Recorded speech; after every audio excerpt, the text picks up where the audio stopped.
Ժողովուրդ օրաթերթը գրում է Հայաստանի Հանրապետության անկուսակցական պատգամավոր Թագուհի Թովմասյանը այս տարվա մայիսի 8-ին Հայաստանի Հանրապետության ազգային ժողովի ամբիոնից ուշագրավ բացահայտում արեց, հայտնելով, որ իր ձեռքին կան փաստաթղթեր, համաձայն որոնց ազգային ժողովի նախագահ Ալեն Սիմոնյանի ընկերոջ կազմակերպությունից 48 դիզայն ՍՊ-ից Հայաստանի Հանրապետության ազգային ժողովն գնել է ոսկե համրիչ թզբե։ Պատգամավորը հանրայնացրեց, որ համաձայն իր մոտ եղած փաստաթղթերի, որոնք ազգային ժողովն թաքցնում է, համրիչը գնվել է 2.200.000 Հայաստանի Հանրապետության դրամով պետական բյուջեի միջոցներից, ում համար ինչ անհրաժեշտությունից ելնելով պատգամավորի հարցերը մնացին անպատասխան։ Ամեն ինչի մասին խոսող Ալեն Սիմոնյանը լռում է այս մասին։ Երեք ժողովուրդ օրաթերթի լրագրողը անձամբ Ալեն Սիմոնյանից փորձեց հետաքրքրվել, թե ում համար է գնել ոսկե համրիչը, ում է նվիրել եւ ինչու չի տալիս հաշվետվություն այդ մասին։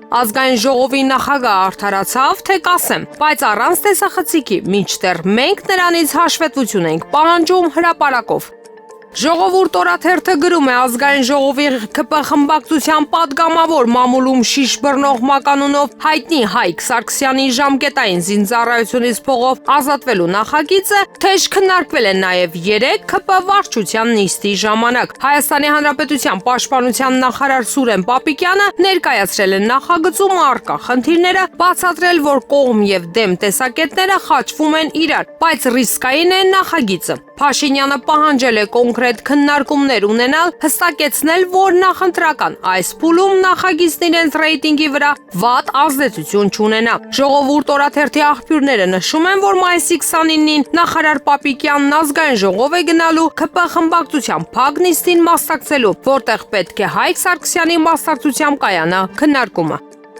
Հրապարակ թերթը գրում է ԿՊ-ական պատգամավոր Հայկ Սարգսյանի աղմկահարույց նախագիծը փոթորկել է իշխանական ֆրակցիան։ Խմբակցության մեծամասնությունը դեմ է նախագծի այս տեսքով ընդունմանը եւ իրենց գործընկերոջից էական փոփոխություններ են ակնկալում, հակառակ դեպքում ասում են, որ չեն քվեարկի։ Սարգսյանը պատգամավորների խմբեր էր ընդունում, փորձելով հիմնավորել համոզիչ փաստարկներ ներկայացնել, սակայն կարելի է ասել ապարդյուն։ ԿՊ խմբակցությունը պահանջում է, որ պաշտպանության նախարար Սուրեն Պապիկյանը գա խորհրդարան եւ իրենց բացատրություն տա, ինչու են կառավարությունում կողմ այդ նախագծին։ Թե երբ կլինի հանդիպումը դեռ հայտնի չէ։ Մենք տեղեկացանք, որ ԿՊ-ական Սարգսյանը նաև ընդդիմադիր պատգամավորներից ոմանց հետ է իր նախագծի հետ կապված քննարկում ունեցել մի քանիսի հետ, անգամ ազգային ժողովից դուրս։ Սրճարանում հանդիպել է Հայաստան դաշինքի պատգամավորներ Ագնեսա Խամոյանի եւ Աննա Գրիգորյանի հետ։ Օրինագծի հեղինակը կարողացել է համոզիչ փաստարկներ ներկայացնել,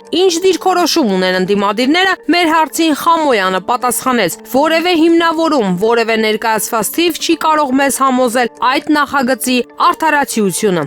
Ժողովուրդ օրաթերթը գրում է Հայաստանի Հանրապետության քննչական կոմիտեի ղեկավար Արտուր Պողոսյանը կարծես շտապել է բարձրաձայնել հերոսության մասին, հայտարարելով, թե իբր ինքն է բացահայտել Հայաստանի Հանրապետության քրեակատարողական շենքի չհրկիզվող պահարանից $590,000 գողության դեպքը, սակայն Ժողովուրդ օրաթերթի տեղեկություններով իրավապահ համայնքում նրա հայտարարությունը մեղմ ասած վրդովմունք է առաջացրել։ Բանն այն է, որ ուժային կառույցի աշխատակիցները վրդովվել են, թե ինչու է կոմիտեի նախագահ ներքին գործերի նախարարության հակակոռուպցիոն կոմիտեի ԱԱԾ-ի աշխատանքը վերագրում միայն քննչական կոմիտեի, երբ իրականում դեպքի բացահայտման գործում առանցքային դեր են ունեցել ԱԱԾ-ն, հակակոռուպցիոն կոմիտեն եւ ներքին գործերի նախարարության ոստիկանությունը, որոնք շուրջօրյա ռեժիմով աշխատել են, անցել տեսախցիկների հետքերով, իրականացրել օպերատիվ գործողություններ եւ հասել հանցագործին։ Իսկ ահա Պողոսյանը ընդամենը հաղորդում ներկայացնողն է եղել, որ նման դեպք է արձանագրվել ու գումար է հափշտակվել եւ առանց կարմրելու փաստացի հայտարարել է, թե ինքն է բացահայտել դարի հանցագործությունը։